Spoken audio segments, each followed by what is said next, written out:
Renee's eyes suddenly filled with tears. Listen to me, Sticky. I'm so sorry for what you've been through. Really, I am. But I can't tell you how glad I am you're still in there. I thought they'd taken your memory, but it's still you in there. Sticky, still my good friend. Not for much longer, Sticky said miserably. I'm going to crack, Renee. You know how badly I can handle pressure. I'll flub it tomorrow and you'll all be caught. What kind of friend will I be then? Renee closed the suitcase. You're not going to flub anything. How can you know? I can see it in you, Renee said with perfect conviction. You will hold fast. Even if I didn't have a plan, which I do, when your friends really need you, they can count on you. I just know it. And I do need you, Sticky. I need you here as a friend. Sticky's eyes flickered like a candle on the verge of guttering. It's nice of you to say, he said doubtfully. Then he shuddered. But Renee, it'll kill me if I have to go back to that place. All those hours with every second crawling by and other things crawling by, things you can't see, constantly sinking into that goop, the smell so horrible, like something dead, like maybe it's yourself that's dead. You won't have to spend another day in there, Renee said, I swear it. You'll bet your boots you won't, said Kate, whose head appeared in the ceilings above them. She lowered Constance into the room. If they send you back there, we'll find a way to get you out, no matter what. Okay, chum? Shakily, Sticky rose to his feet. It's going to be all right, Renee said. I'm sure you'll see Mr. Curtin first thing in the morning. But that's no good either. It's terrible. How can I keep from giving you all away? He knows we're friends. He knows I was cheating. And he'll just put two and two together. Sticky caught his breath, held it a moment, and started over. Okay. You mentioned a plan, didn't you? Did you really have one? I'll tell you about it, Renee said, handing him a roll. But first, you should eat. I smuggled some food for you. For the first time, Sticky's eyes brightened and stayed bright. I am awfully hungry. 10 o'clock, roared Jackson from just outside the door. Everyone jumped. No one had heard him creeping down the hallway. Lights out! As he hurried to the light switch, Renee gave Kate a questioning look. We turned ours off before we left, she said, a little too loudly. Immediately, Jackson rapped at the door. Do you boys have someone in there with you? You know that's against the rule. No room visits, period. And even more, no room visits during lights out. Just the two of us, Renee replied. This was just what Jackson had hoped, Renee would say. If he caught the boys with visitors now, they were not only breaking one of the Institute's very few rules, but lying about it as well. He flung open the door and switched on the light. Ah, there you... But he cut himself short, for he saw only the two boys sitting on the floor. Isn't the light supposed to be off? Renee asked him. With a scowl, Jackson reached to turn off the light, then thought better of it. Not just yet, he said, strolling over to the wardrobe. First, I'd like to see who you have in here. He threw open the wardrobe doors. Nothing but clothes inside. If you don't mind, we'd like to get some sleep. Sticky's had a long day. And whose fault is that? Jackson said, kneeling to look beneath the bottom bunk. Only the boys' suitcases. He rose and stared at Renee, who smiled pleasantly, and then at Sticky, who only shrugged. Jackson sneered. How do you like the waiting room, George? Renee suddenly boiled over with anger. He had spent the evening in such a state of emotion he couldn't seem to stop himself. How can you do that to people, Jackson? Send them to a place like that and then tease them about it. Jackson feigned puzzlement. Well, what do you mean, a place like that? The waiting room isn't such a bad place, and it's perfectly safe. A little mud never hurt anyone. Washes right off, doesn't it? It may have a bit of an odor, but an odor can't hurt you any more than mud can, or darkness for that matter. Darkness is good for you, rests the eyes, prevents sunburn.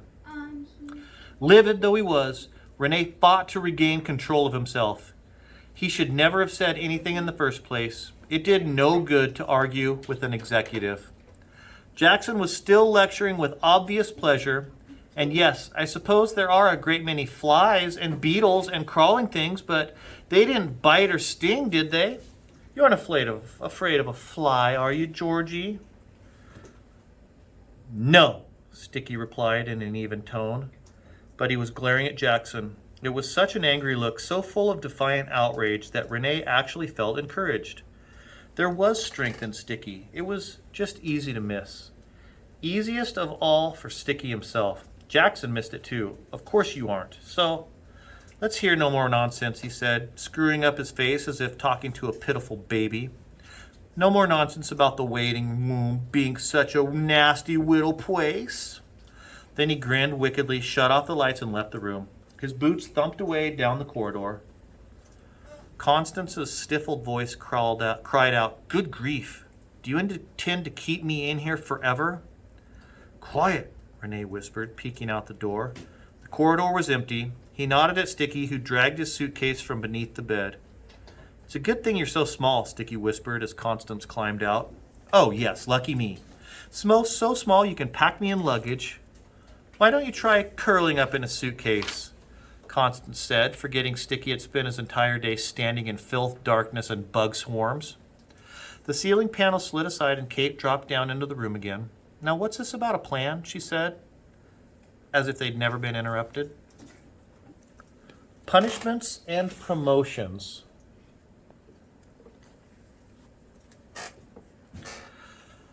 Both boys were awake before dawn, and they had stayed up late the night before going over the plan, but Sticky wasn't at all sleepy. Fear was keeping his eyes wide open. As he got dressed in the dark, he whispered up to the top bunk, "Renee, they didn't happen to blindfold you when they went to Mr. Curtin's office, did they?" "A blindfold? No. Then I guess I'll know right away if I'm going to the waiting room." "That's something, I suppose." Renee rolled over and looked down from his bunk. "They blindfolded you? Why?" "Didn't say. Jilson just dragged me onto the plaza, put the blindfold on, and spun me around until I threw up. I mean, I literally threw up. Then she laughed and led me inside and down some stairs to the waiting room. I had to wear it when I left, too." Renee furrowed his brow. Why would they blindfold Sticky like that?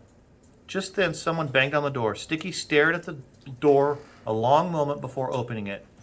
SQ Pedalian stood in the dusky corridor eating a cinnamon roll. His mouth stuffed full, he beckoned for Sticky to follow him. The time had come. Sticky took a deep breath.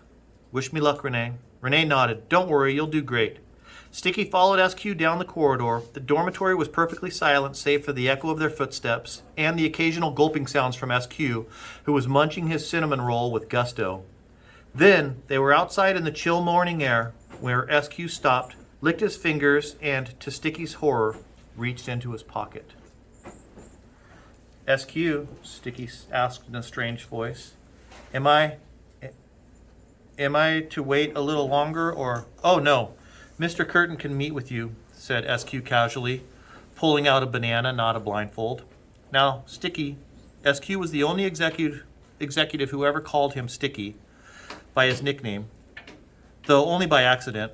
"That is, George, allow me to give you advice. I'm an executive, you know, and I understand the way things work around here." Glancing left and right, SQ lowered his voice. "I like you, George. You're a nice kid and very bright, and you're an orphan, which makes you a good candidate for executive someday.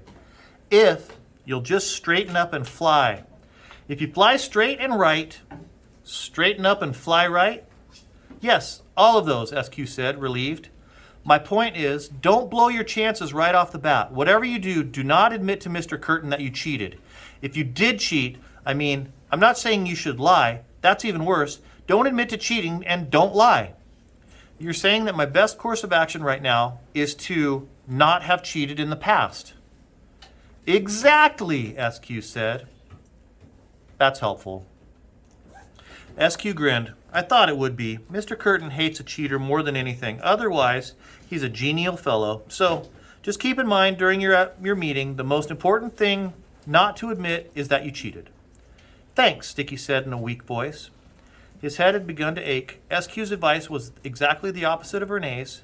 He would have liked some time to consider his new dilemma, but in less than a minute he was standing outside the metal door to Mr. Curtin's office. Beads of sweat appeared on his smooth scalp.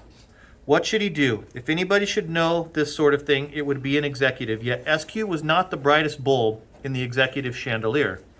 Renee, on the other hand, was very shrewd about people.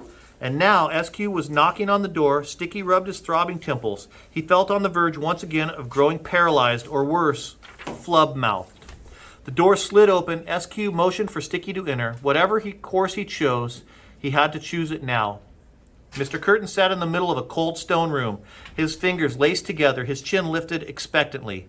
The gigantic silver-eyed spider waiting for the fly. "I'm sorry I cheated, sir," Sticky declared as he went in.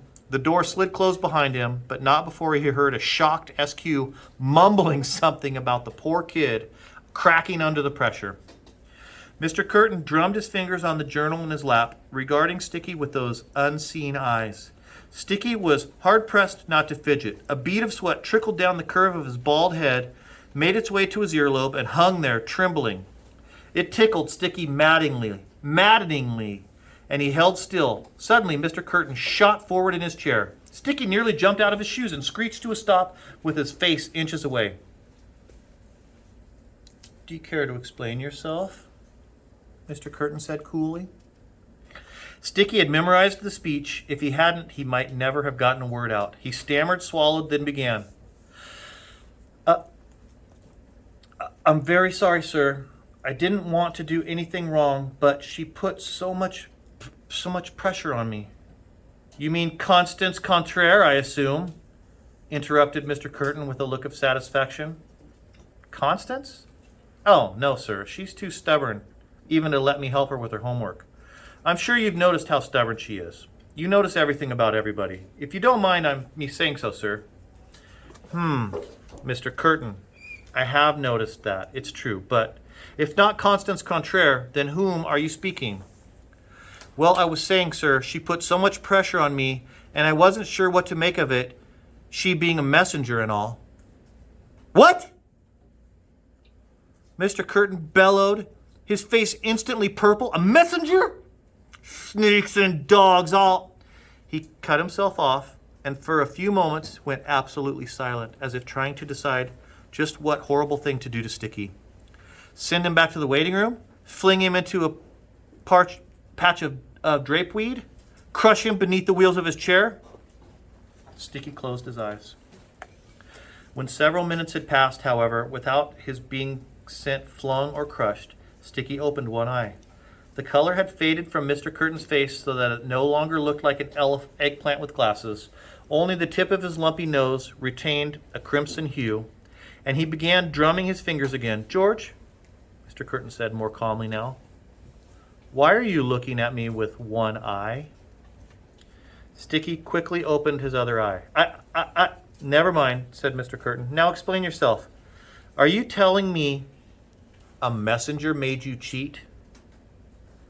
"I'm sorry to say so, sir. It made her furious that Renee and I were doing so well. She couldn't believe we already knew more than she did. She humiliated me in class, and later she told me she'd keep doing it, or even worse, unless I agreed to help her. The quizzes were so much easier if I just gave her the answers," she said. "And if I did, she would make it easier for me by not tormenting me." "You're speaking of Martina Crowe," Mr. Curtin said. Sticky nodded. I shall have to look into this. Your cheating doesn't trouble me much, I must say, so long as I understand the situation. The secret is controlled, do you see? I simply wish to know the circumstances so that I can manipulate, that is, so I can manage them. No matter what the circumstances, George, so long as they are controlled, we may have harmony. Do you understand? I believe so, sir. Very well. I'm sorry you had to wait to speak with me on this matter. I understand it is an unpleasant thing to wait. Unfortunately, there's no help for it sometimes. I'm quite busy. The good news is that you will not be punished. Thank you, sir, Sticky said humbly. And George? Yes, sir. You are doing rather well, aren't you? Apparently, sir. Mr. Curtin was looking Sticky up and down, nodding to himself as if appraising a fine new piece of machinery that would come in handy. like and subscribe.